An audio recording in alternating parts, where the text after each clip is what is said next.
Саламатсыздар ма, құрметті көрермендер. Мен осы видеомда міне 30 жылдай бірге жұмыс істеп, қаншама спектакльдерді ойдағыдай өткізіп,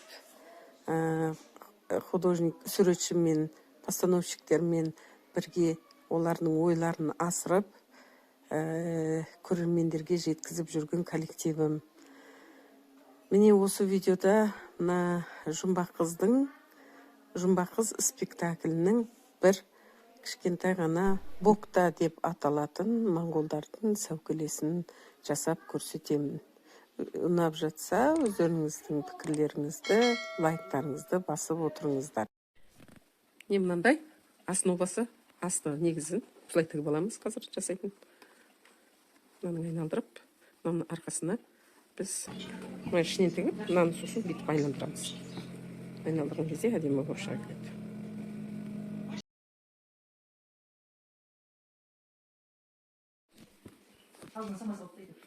Айналдырып аламыз.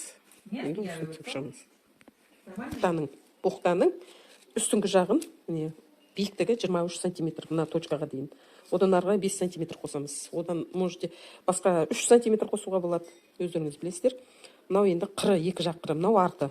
Мынау қыры, бұның да ұзындығы 23 сантиметр, 28 қып жасадық, бірақ қатты биік болады. Сондықтан біз оны кішірейттік 23 сантиметрге дейін. Суретшінің сұрауы бойынша.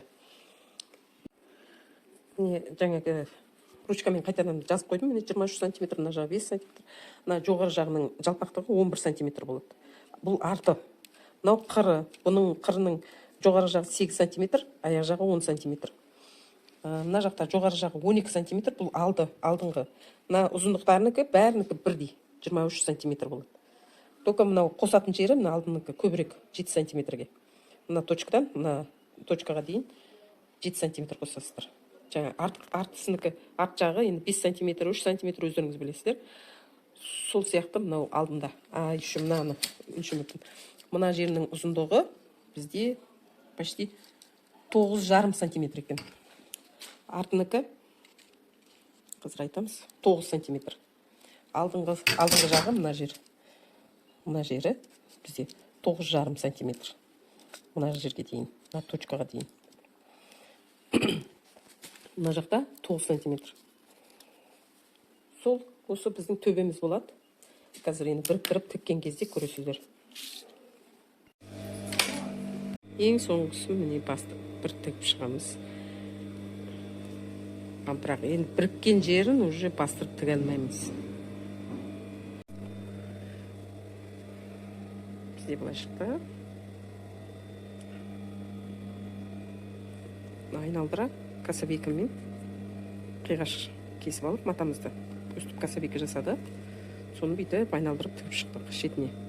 Енді осыны бүйтіп айландырып қазір көрсетемін. Әдемі болып шыға келеді. Осыны бүйтіп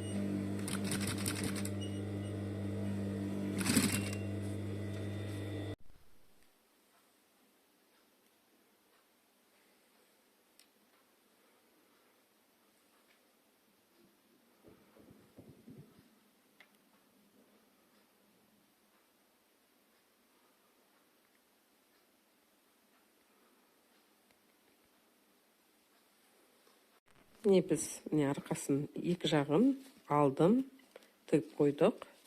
И бастырып, шеттерін бастырып, енді боқтарымыздың үстімен арқасын тоже біртіге саламыз. Оны көрсетіп жатқан жоқпын. Одан кейін шеттерін бәрін шапканы көрсетіп тұрмын. Әшекейлеуін көркемдеп, тесманы қазіргі заманның тесмаларын енді ұқсастырып, сол бұл енді бас киімді сол эскиз бойынша ұқсастырып, әдемілеп, тастарын, мынандай темір әшекейлерін, моншақтарын келістіріп, әрі қатты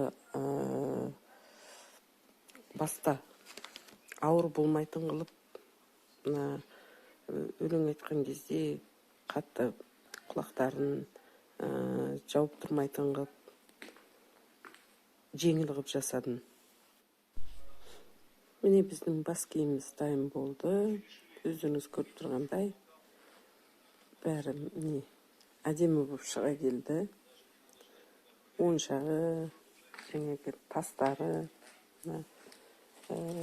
темірден жасалған бұйымдары бәрі келе қалды.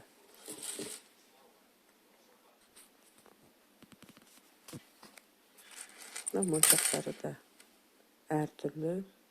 Енді сол кезде әртүрлі болған. Маржан, меруерт, жаңағы әртүрлі тастармен көм көрген ғой. Соны енді біз кішкене келістіріп келтірдік. Меніңше ойымыздан шықты деймін. Суретшіге ұнады. Міне енді осымен аяқталды менің видеом. Келесі кездескенше хош сау болыңыздар, аман есен болыңыздар. Менің видеома лайктарыңызды, пікірлеріңізді қалдырып отырыңыздар.